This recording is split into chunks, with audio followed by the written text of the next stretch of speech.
Bonjour à tous, bienvenue dans le 1245 sur la chaîne du développement.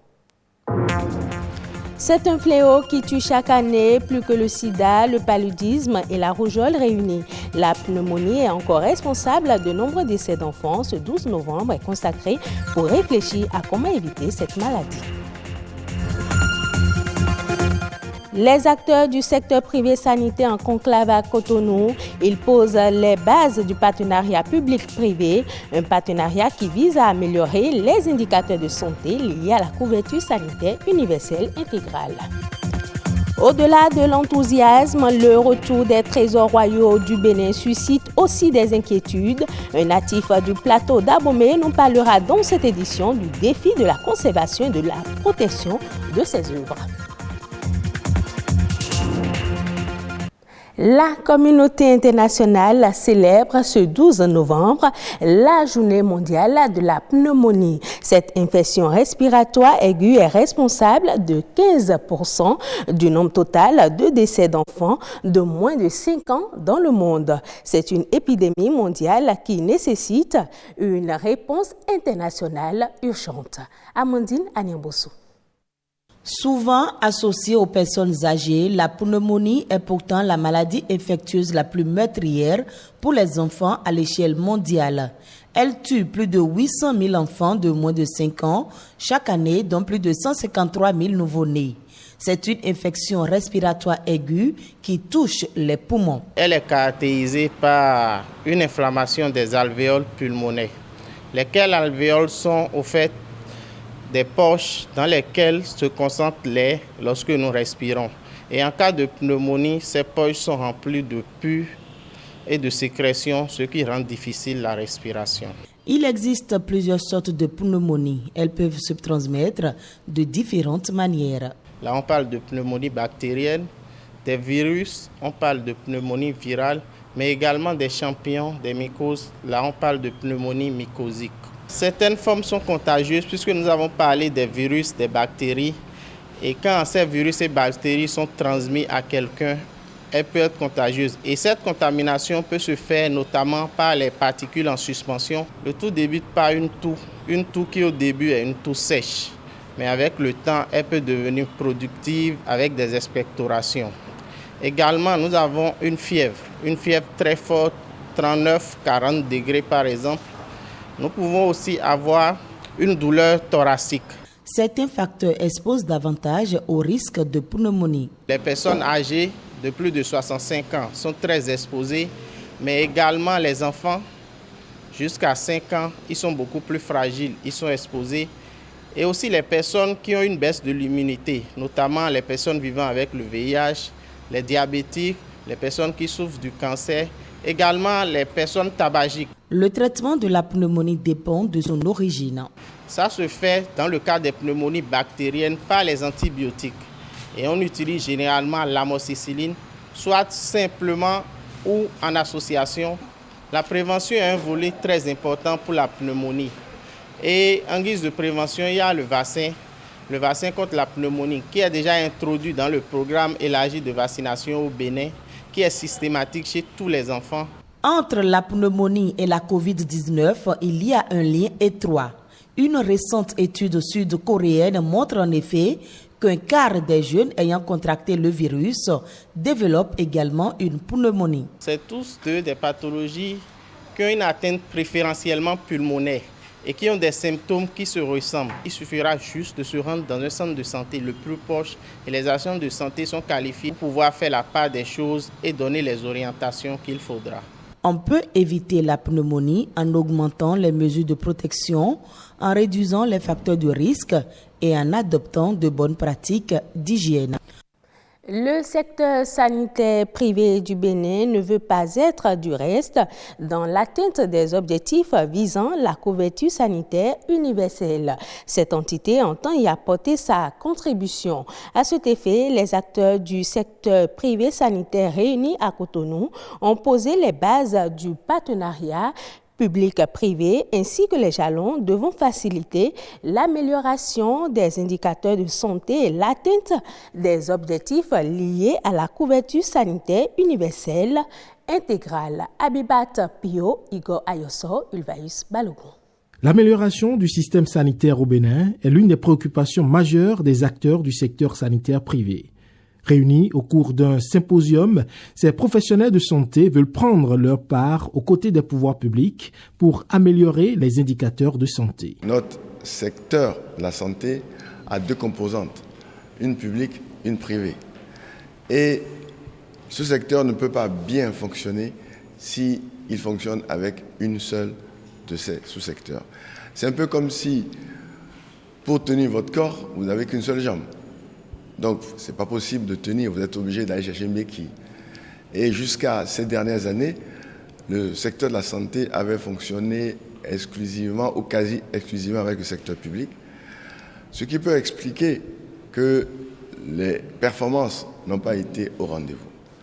Et aujourd'hui, comme dans de nombreux pays, la démonstration a été faite que lorsque les deux secteurs travaillent ensemble, on peut avoir un système qui fonctionne à la perfection dans l'intérêt des populations. Un objectif commun à développer avec en toile de fond la réalisation de la couverture sanitaire universelle, un enjeu devenu un objectif de développement durable. Et c'est dire que si lui ou quelqu'un de sa famille est malade, quel que soit l'endroit où il se trouve au Bénin, il doit être capable, en parcourant une distance courte, arriver dans son établissement de soins et d'y recevoir des soins de qualité sans avoir à vider ses ressources financières qui pourraient à ce moment-là le précipiter dans la pauvreté.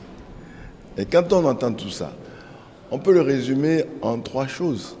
Des soins de qualité, l'accessibilité géographique et puis l'accessibilité financière. L'accès à des services et des soins de santé de qualité qui ne sauraient donc se faire sans l'implication active du secteur privé. Ce qu'il faut savoir, c'est que, le secteur privé, il existe. 2, que ce secteur privé, il travaille depuis plusieurs années à améliorer la qualité de ses services. En intégrant le secteur privé, on augmente donc le potentiel d'établissement de soins qui vont rentrer dans le processus.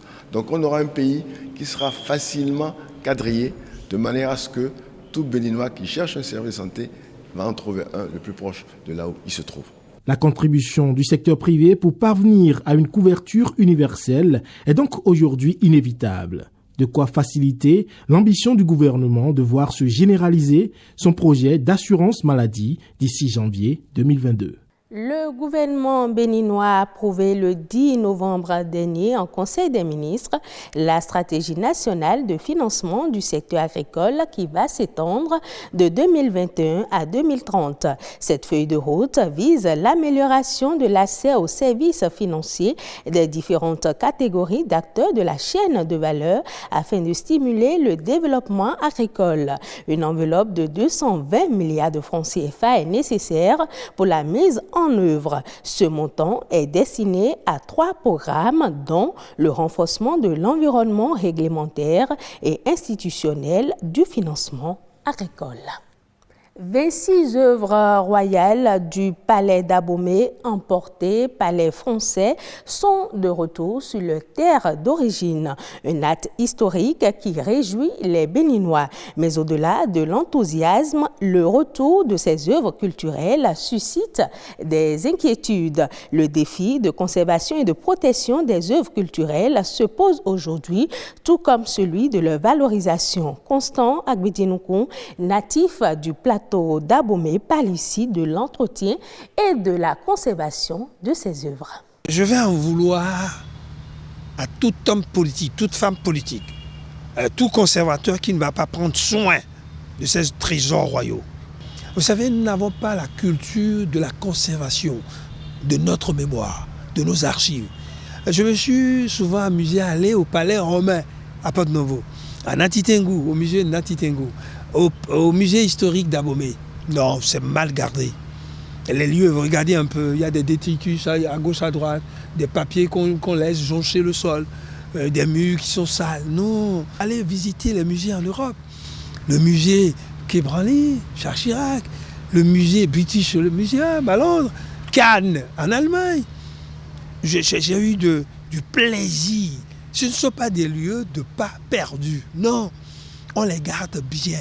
Et attention, nos conservateurs doivent aller à d'autres écoles, changer leur mentalité.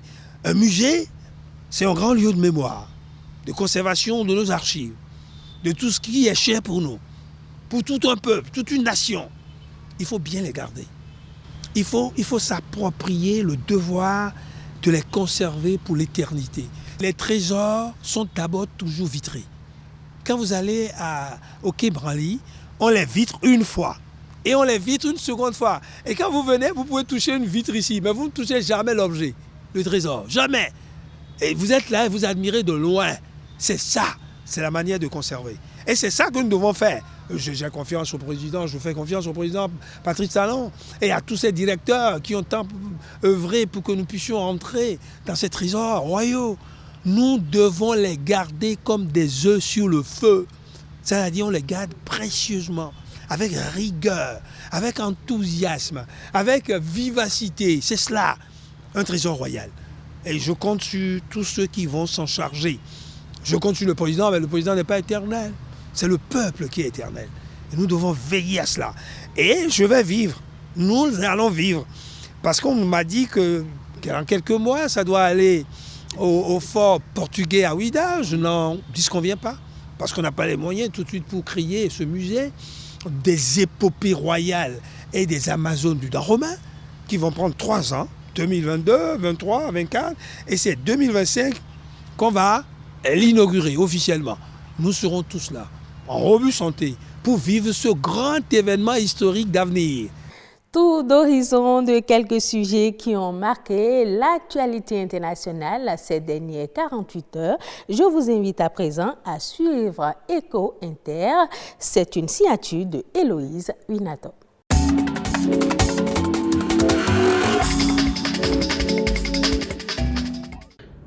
L'inflation a atteint aux États-Unis son niveau le plus élevé depuis 3 décennies en octobre. Les prix à la consommation ont augmenté de 6,2% sur un an, du jamais vu depuis novembre 1990. En cause, la hausse des prix de l'énergie et des denrées alimentaires. Les prix de l'énergie ont progressé de 30%, tandis que ceux de l'alimentation étaient en hausse de 5,3%. L'indice s'est aussi envolé à 4,6 points sur 12 mois, contre 4% en septembre. Il s'agit du plus haut niveau enregistré depuis août 1991. Conséquence, l'inflation frappe les Américains au portefeuille et inverser cette tendance est une priorité absolue, a annoncé le président Joe Biden. Le groupe minier français Eramet va ouvrir en 2024 une usine d'extraction de carbonate de lithium en Argentine. Il relance ainsi un projet mis sous cocon durant la pandémie. Le but est de répondre à la forte demande mondiale de ce métal rare, composant essentiel des batteries de véhicules électriques. Le lithium aiguise ainsi les appétits de l'industrie automobile qui est en train d'abandonner les moteurs thermiques en faveur des voitures électriques. En Argentine, le programme d'agriculture urbaine de la ville de Rosario, initié en 2001, fait école à COP26 à Glasgow, un projet qui s'est imposé à travers le monde comme modèle en matière de conciliation entre les enjeux environnementaux et la lutte contre les inégalités. En effet, cette forme d'agriculture a permis à des centaines de familles défavorisées de cultiver écologiquement leurs propres aliments. 20 ans plus tard, le programme est reconnu sur le plan international. Avec 12 mètres carrés d'espace vert par habitant, Rosario est la ville la plus végétalisée d'Argentine. 2500 tonnes de fruits et légumes y sont produits chaque année. Selon des études menées par des experts, les potagers communautaires réduisent les émissions de gaz à effet de serre liées aux importations. Enfin, la production mondiale d'oléagineux pour la prochaine campagne 2021-2022 est revue à la baisse avec 1,1 million de tonnes de moins que prévu, soit 384 millions de tonnes estimées. Avec le maïs, le soja est une des matières phares pour l'alimentation animale. Les prévisions de récolte sont donc suivies de près. Et toute variation d'estimation de production peut faire sursauter le marché.